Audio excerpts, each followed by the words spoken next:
Studio? Yeah, hi, this is Dexter from the Offspring. Hey, what's up, man? How are you? I'm great. How are you? I'm awesome. I'm really, really excited to talk to you. Thank you so much for calling in.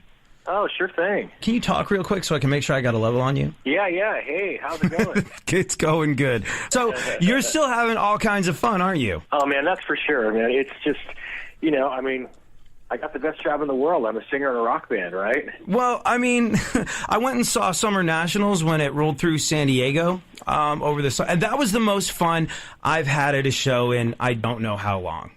Such an incredible day. You connect with your audience so much, and I have to believe that's because of the amount of fun they see you having on stage. For sure. That show was amazing. I mean, we have the best crowds in San Diego, and it was huge. It was probably the biggest show of the whole tour. And the lineup was great, too, having Bad Religion and Pennywise. It just all kind of made sense. But, yeah, when you get up there and people are going nuts, it just, it gets you. Yeah. How could it not? But the reason I bring up the fact that you're still having fun is, let's be real, if you didn't want to do this anymore, you're certainly a guy with other career options. Let me just run down the list, and you let me know if I'm missing anything. You are a molecular biologist, correct? Yeah, sort of. Yep, you're a flight instructor. You're a pilot. You've piloted a plane around the world solo, correct? Yeah, I did. You are a hot sauce entrepreneur. I've eaten your hot sauce gringo bandito on many a taco and enjoyed it. Yeah, you managed to write these songs that always connect with my inner 14-year-old that make me want to drive fast, punch things, and go meet girls. And that's why I think you got to be having fun. You're still doing it, even though there's any number of other things you could do. Well, that's for sure. I mean, thank you very much. I mean, I'm flattered. Thanks for noticing. But, I like to do rad. There's so much out there, but we keep on coming back to the band because the band is the band is the funnest thing. The band is what makes it all make sense, and you're hanging out with your friends and making music, and people are still into it. It might be one thing if it felt like we were just flogging a dead horse, but it's still really fun. Look, you've been doing this since high school, 84, 85 or something like that, and you're still going out there, you're still killing it. And one thing I notice is you really connect with your audience the same way you did back when, I don't know, I guess since day one. Like, to go to an Offspring show and do it right is a physically draining experience. And I remember seeing in the pit, like, 14-year-olds and their, like, 45-year-old parents just going for it. It's crazy. Well, when we do a show, we talk to them. We treat them like we're just here in a room with some people. It's not like when we were growing up and there were all these heavy metal bands and they were such, on the pedestal and it was the big show and, the rock and all that stuff. I hated that stuff. I loved the punk shows because it felt like you were part of a gathering. It didn't feel like you were witnessing a spectacle. So I try to carry that through to our shows that we do now. Even if it's a bigger audience, you just have to figure out a different way to connect with a bigger audience. Absolutely, and you connect every time. I remember the very first time I saw you, I was in a band, and we were on Warped Tour, and you were doing some of the same dates. And I remember, we played 8 in the morning, and I was asleep in the van, and I look out, and I see this dust bowl. I think we were in Montreal or something like that in Canada, and it looked like a scene out of the end of the Bible, this huge dust bowl rising into the air, and I was like, what the hell is that? And my tour manager was like, that, my friend, is the Offspring, and you should go see them. For sure. You got to have fun with it. You got to keep it real or whatever. And like you said, the fact that we still have 14-year-olds come in as well as, people that are their parents maybe, is just, for whatever reason, I think it's just people are having a good time. And that's great. That's exactly what we're going for. Hey, what band were you in? Oh, we don't need to discuss it. Let's get to know each other a little bit better. Wow. What was that first, maybe it was a band, maybe it was seeing someone on TV, maybe it was a show, maybe it was a specific record that made you go, yep, music is it, and I have to do music. Do you have a pivotal moment or a pivotal record or whatever? Sort of. It was the early punk rock records. I was always into music, like when I got Kiss for my older brother and the rock and roll and Led Zeppelin and stuff. But it's when I first started listening to bands like the Dead Kennedys, and there's a really big record for me, a TSOL record called Dance With Me, that it changed me from being a fan to going, wow, I want to do that, the way the Ramones did. You put TSOL out on your record label, Nitro, right? I did, yeah. They sort of reformed years later when I had Nitro, and we did a few records together. It was really cool that was one of the great things about having a label, is that you got to sign your heroes. You know, I mean, I signed T.S. Well, I signed The Damned. It was pretty amazing. For the first time in a while, you're doing your new records without the benefit of a label. Are you putting it out on your own? How's that working? Because if there's anybody with the smarts to do it the right way, it would be you. How are you doing things? Well, we are doing it on our own. We're one of the few bands that we actually finished our record contract. That's why we don't have a label. Usually a band never lasts long enough to finish a record contract because they get signed for like 10 albums and they could never stay together that long. But we actually owed Columbia, whatever it was, 6 albums or something, and we did them all. So we're sort of free agents now just because we want to be. It's fun, and I don't really know what the best thing to do as far as, you know, what label we should go to now, because the music industry has obviously changed so much. A lot of people are just kind of putting it together on their own. It's like, well, I don't necessarily need a whole label. I can do it if I just get someone to talk to the radio guys and someone to print the T-shirts and someone to book the tour, that sort of thing. And that's kind of more where we're at right now. So we just put this one single out right now. It's not even an album yet. Then we just thought we'd see how it goes on our own. A band like you that can still fill stadiums full of adoring fans, you know, that will sing along to every single song at shows all summer long.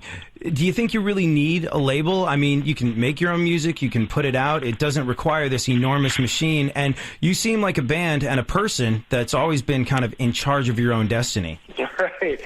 Well, do the kids know DIY, do it yourself, right? That was sort of an ethos back in the day where it was cool to do it all yourself, make your own records and be your own label. And we were very much that band, but we were that band out of necessity because no one cared about us. So we had to do our own T-shirts and press our own records because we couldn't get signed for a really, really long time. So we're comfortable doing it that way. And honestly, I think you can probably do most of it on your own now. I think it's very hard for me to make sure all the fans in Portugal are taken care of. You know, there's still a place, I think, for a bigger company to handle things when you're talking about outside of the U.S. When I was in a band, what I did was I bailed on a scholarship to go to a college, and my mom was heartbroken. And honestly, I had to hear about Dexter from The Offspring and Greg from Bad Religion my entire time in a band, where my mom was like, why don't you go to college like that nice Dexter did? He can do both things at once. And I was like, not everybody's as good as Dexter, Mom. Leave me alone.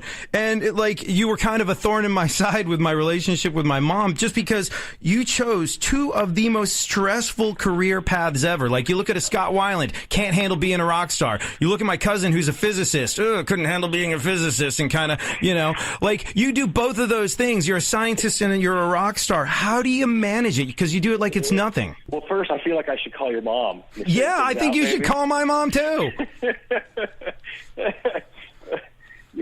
I don't know. I mean, some people really trip out when they're in a band. I think we had, because, our band didn't do anything for 10 years, and we literally had so much failure.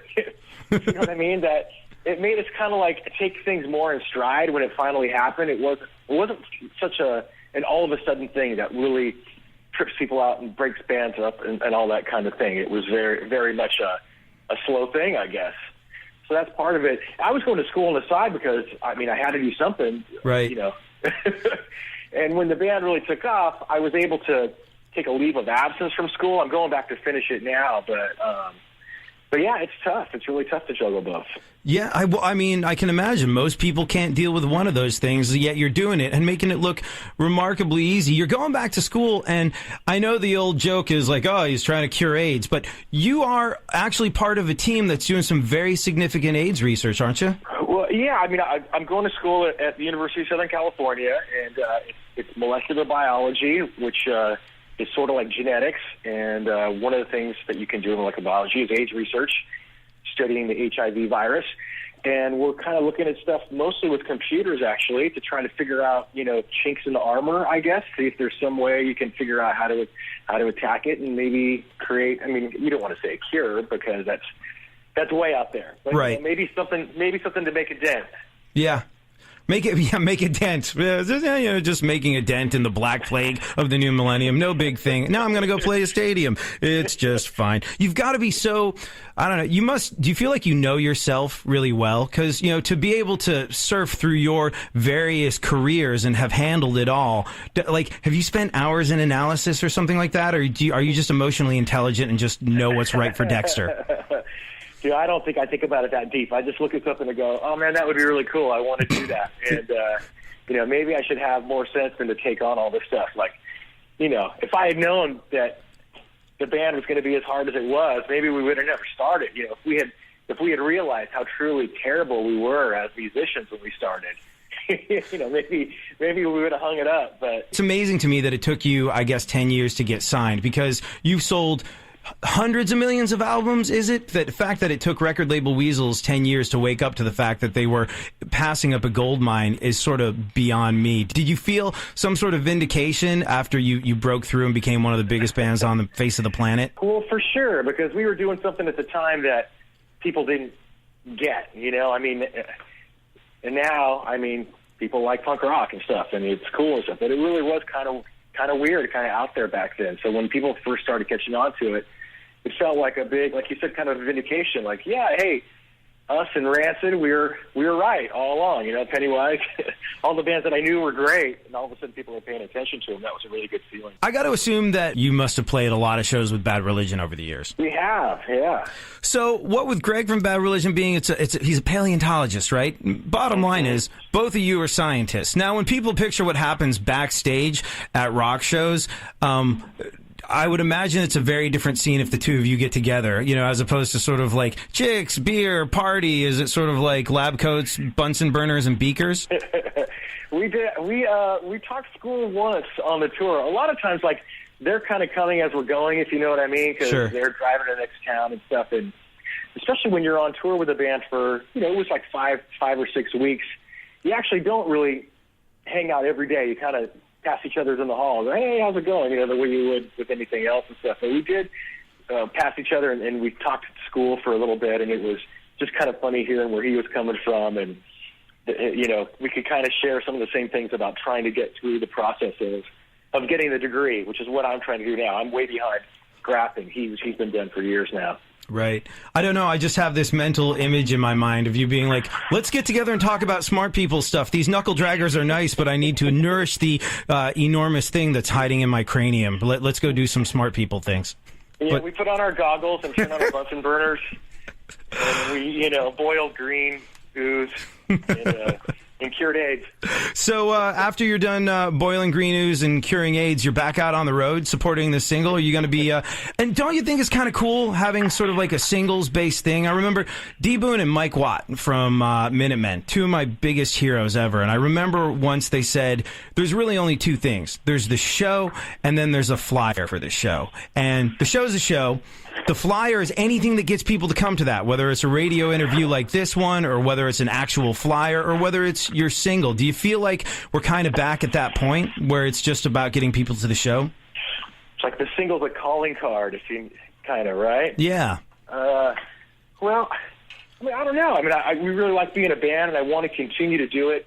And we thought about, like, hey, let's do another album, and that just would have meant staying in the studio for a while, a year or something like that. And we thought, let's just go ahead and do a couple songs, just do it quick and keep it fun and spontaneous and get back out there, which is really how they used to do it way back, in the day, the 60s. They'd put out single after single, and then the album didn't come out until they had a bunch of singles. Yeah. So there's different ways to do it, but it is a great way to get something out, tell everybody we're still here, we're going on tour this summer. I'm sure San Diego's in there. I don't know if we have a date yet. Did they tell you? No, we'll figure it out, though. Don't worry. If you come to town, we'll know about it. Did you, real quick before you go, when you first started out, when Offspring suddenly became a thing, were you sort of thinking, okay, I'll do this for as long as it lasts, and then I'll hang it up and go full on molecular biology? I wanted to do it for as long as we could do it. I couldn't imagine that we could really make a living at it. It wasn't until we actually opened up for No Effects on tour, and saw that these guys were actually making a living at it. I'm like, that is incredible. That is so cool. Because they were doing something they loved. Maybe we could do something like that. Because I have to imagine that, like if you have the whole, molecular biology / pilot / flight instructor / guy that cures AIDS thing to fall back on, you might think, okay, I'll do the band thing for as long as possible. But it just doesn't show any signs of really slowing down. There's still stadiums of people showing up to see you. And I think you could be, I think you could be the Rolling Stones or the AC/DC of your genre, where it doesn't really seem to make sense to stop anytime soon. Wow. Well, hey, thank you. I guess it's just nice to have options. Yeah, well, you certainly appear to have those, and one of your options today was to talk to me, and you didn't have to take it, and I really, really, really appreciate that you did. Thank you so very much. Any parting words? Send me your mom's number. Straighten it out. Usually when someone asks for my mom's number, it's for an entirely different reason. Yeah, right on.